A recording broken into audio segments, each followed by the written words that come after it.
La loi relative au contenu local a été promulguée le mois dernier par son Excellence Assimi Goïta, notre président. C'est dans le sillage de cette loi que le ministre des Mines a reçu les sous-traitants du secteur minier malien pour discuter des tenants et aboutissants de cette loi. TEMAC était présent et nous vous présentons le grand format.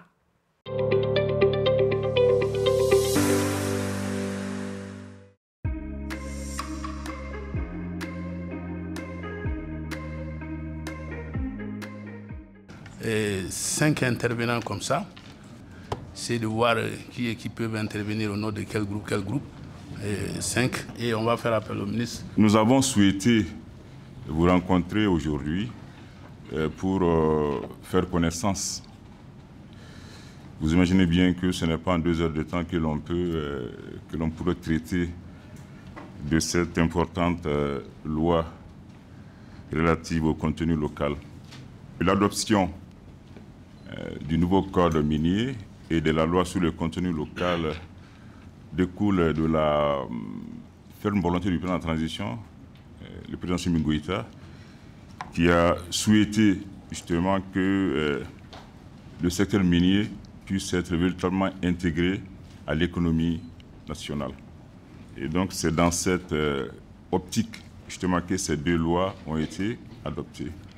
Nous savons que quand on parle de contenu local, il s'agit donc de faire en sorte que justement les nationaux, pour ce qui concerne l'emploi, que les entreprises nationales, que les produits de fabrication nationale et aussi que les communautés locales puissent avoir la priorité dans toutes les activités minières. Et, Monsieur le ministre, merci pour votre temps. Et nous, on a quelques questions. La première est, qu'est-ce qui est réservé aux entreprises détenues par les capitaux étrangers? La seconde est, la date d'application de la dite loi. Aujourd'hui, le problème que vous posez est très délicat parce que c'est juste que faire en sorte que les mines aient confiance en nous. Que les contrats ne soient pas signés de l'autre côté de l'Atlantique et qu'après, on vient nous remettre tout ici. Nous avons notre famille ici. Donc, c'est juste vous dire que c'est très important et très délicat, la loi qui a été votée, et de nous faire confiance et dire en sorte que les mines nous fassent confiance pour que nous mettrons notre compétence. Je pense que les gens qui sont ici, tout le monde est capable. Par rapport au transport, et la loi que nous avons vue il y a un mois, très claire, le transporteur pétrolier urbain, interurbain a été oublié. Aujourd'hui, contenu local ne veut pas dire que nous, on doit disparaître. Moi, je suis transporteur de père en fils, 50 ans d'expérience, de père en fils. On ne doit pas disparaître. Je veux que le pays regarde quels sont les accompagnements que l'on peut faire avec ces structures qui ont investi des milliards qui peuvent être confirmés ici présents par les banques du pays. Aujourd'hui, nous sommes 9e mois, 8e mois, 6 mois, 7 mois, je n'ai pas eu de boulot. Parce qu'à Total, ça ne va pas. Nous avions été oubliés, monsieur le ministre. Total, aujourd'hui, il se cherche. Nous, on ne veut pas se chercher avec Total. On est Maliens, on est fiers d'accompagner notre pays, mais on ne veut pas se chercher avec Total. Il faut trouver la solution qui va avec.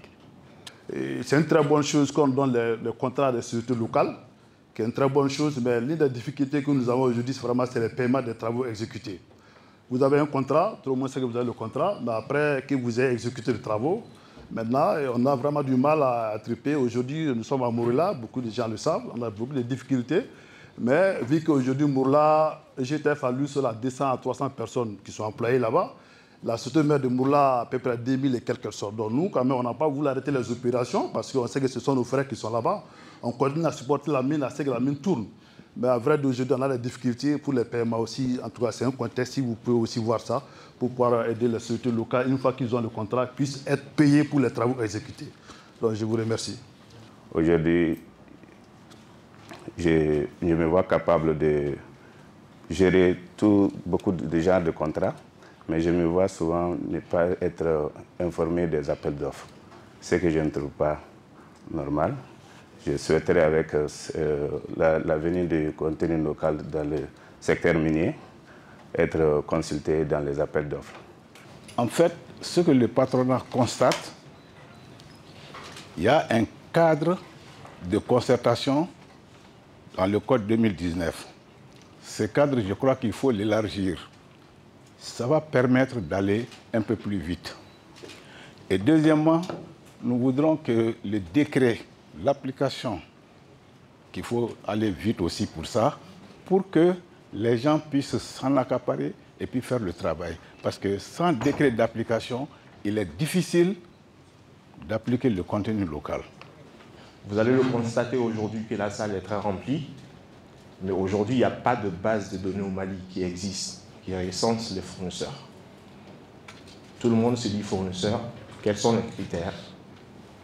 Merci que les critères ont été définis dans le cadre de la loi, mais aujourd'hui, il n'y a pas de plateforme pour aller nous trouver ou savoir qui fait quoi. Aujourd'hui, on est content vraiment de parler de contenu local. Mais ce que nous aimerions savoir, c'est que quels sont les mécanismes que l'État dispose pour contraindre les sociétés minières à respecter ces lois-là. Le troisième point qui est très important, c'est le problème d'accès au financement. Aujourd'hui, on le sait tous, on ne peut pas faire ce travail sur forme propre. Ce n'est pas possible. On a beau être une grande entreprise, on ne peut pas faire ce travail sur forme propre. Donc, dans le cadre du contenu local, il faut que l'État puisse aussi mettre des mécanismes pour contraindre les institutions financières à accompagner les entreprises locales. Nous, on a déjà commencé à travailler sur le contenu local. Le premier point de l'objectif, ça c'est créer une plateforme pour recueillir toutes les demandes de toutes les mines, sans exception, y compris les sous-traitants. Il faut que toutes ces demandes viennent sur une plateforme et que tout le monde puisse avoir c'est-à-dire la visibilité sur toutes les demandes. Maintenant, le deuxième point, établir une liste de tous les fournisseurs par catégorie, par métier, par compétence et par capacité. Maintenant, le troisième point, dégager une liste de tous les fournisseurs qui ont des représentants ici au Mali. Et nous aimerions savoir concrètement avec cette nouvelle loi comment le ministère compte promouvoir le genre dans ce secteur. Quand je parle du genre, je parle des femmes à tous les niveaux. Les femmes employées, les femmes entreprenantes, les femmes à tous les niveaux vraiment, même dans les milieux ruraux. Et réellement, on aimerait savoir comment ce contenu local va nous aider à exceller dans ce secteur. Donc, je vais tenter de répondre aux différentes questions qui ont été soulevées ici. Je crois que la loi sur le contenu local nous dit qu'une société nationale, c'est une société qui est détenue à 51% par des nationaux. Je crois qu'au cas où toute l'activité ne peut pas être exercée par cette société nationale, il va de soi que vraiment l'offre puisse être exécutée par une société étrangère. Donc certains également ont demandé la date d'application de la loi.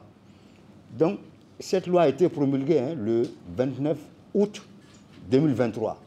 Donc elle rentre déjà en vigueur, mais pour le moment on a des difficultés d'application parce que les décrets d'application ne sont pas encore pris. Donc très très rapidement nous sommes en train d'élaborer, nous avons élaboré ces décrets, on est en train de travailler là-dessus. Par rapport au transport, quand même, il y a eu beaucoup d'interventions. Je pourrais me faire compléter par mon secrétaire général. Je crois que le transport, nous l'avons inclus dans le groupe il a fait le transport par rapport aux hydrocarbures. L'idée que nous avons eue par rapport à ce contenu local, quand on va au niveau des annexes, il y a fourniture de carburant, de produits pétroliers et carburants, où il est compris, le transport est compris. Parce que nous avons vu que généralement, les mêmes sociétés qui fournissent les carburants, c'est les mêmes sociétés qui font le transport. Quelqu'un aussi a parlé vraiment de contrats négociés de l'autre côté de l'Atlantique et vraiment on met les gens au devant. Mais c'est pour éviter désormais vraiment de telles pratiques qu'il y a eu vraiment cette loi sur le contenu local. C'est pour que vraiment des contrats ne soient pas signés de l'autre côté et que les gens soient mis devant le fait accompli. Donc, je reviens à mon ami Konaté, l'association des commerçants prestataires du secteur minier. Donc, on revient également sur la mise en place d'une base de données, hein, qui est quand même la clé de tout, le début vraiment de toute mesure d'accompagnement. Donc, établir une liste, dégager la liste des fournisseurs par catégorie. Je crois qu'on va travailler sur ça et ça va être également un rôle très très important du secrétariat permanent qui sera mis sur place. Également, le problème d'information a été posé. Peut-être que je profite de l'occasion pour parler du problème de base de données. Je me rappelle d'ailleurs en 2016, quand on a fait les états généraux sur le secteur minier, le problème il a été beaucoup débattu. C'est le même Diakité qui était là. Je crois que c'est en 2020, c'est dans les années 2020, où on avait beaucoup parlé de base de données, c'est-à-dire mettre en place une base de données où en un seul clic, on allait essayer vraiment de voir toutes les sociétés, tous les sous-traitants dont on a besoin, et par catégorie. Donc je crois qu'il y a un travail qui doit être fait à ce niveau. Je crois que tout cela est prévu dans la loi sur le contenu local. Parce que le secrétariat, un des rôles du secrétariat, c'est cela de mettre une base sur place. Désormais, il va y avoir un portail, c'est-à-dire une plateforme sur laquelle tous les besoins des mines seront exprimés. Également, la structuration vraiment entre les différentes entreprises. Comme il a dit, les entreprises sont très très différentes. Ce n'est pas des mêmes catégories, c'est de grandes tailles vraiment à des tailles très très petites. Donc on ne peut pas mettre toutes ces entreprises ensemble. Donc il faudrait que, je crois qu'au moment de la création de la base de données, tous ces aspects pourront être réglés. Donc la Profem qui a parlé des problèmes d'accompagnement, cela est réel. Nous avons une expérience de 30 ans, dans l'activité minière. Mais je crois que les mesures d'accompagnement n'ont pas suivi. Je me rappelle également qu'en 2016, on avait convié l'APPBF, le représentant des banques, pour venir échanger avec eux quelles mesures d'accompagnement elles pouvaient nous proposer par rapport au secteur minier. Ça avait posé beaucoup de problèmes. Je crois qu'on n'en a pas beaucoup l'habitude, parce qu'il n'y a pas beaucoup de banques d'investissement au Mali.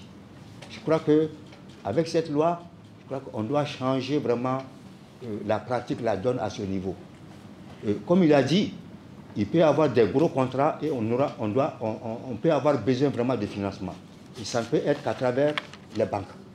Donc, je crois que cela est une problématique. Peut-être que ça va ressortir dans la priorité d'accompagnement que nous allons soumettre à Monsieur le ministre. Donc, pour le décret d'application, nous veillerons à ce que la partie JAR soit intégrée. C'est ce qu'on a prévu dès le départ. Donc, pour le moment, c'est vraiment global, le contenu local. Et quand on va arriver dans l'application, dans les textes d'application de la loi, on va y veiller à ce que voilà, le JAR soit pris en compte. Donc, notez bien que, voilà, en tant que point focal JAR, j'ai la liste qui est là. Vous remercie encore d'avoir répondu à notre invitation. Donc, vraiment, notre objectif, c'est de vous dire, d'être convaincu d'une chose. Nous sommes là, au département. Nous avons reçu cette mission depuis haute autorité. Je l'ai dit dès le départ, c'est la volonté ferme du président de la transition. Et c'est cette mission que j'ai reçue. Faire en sorte, justement, que les nationaux en bénéficient.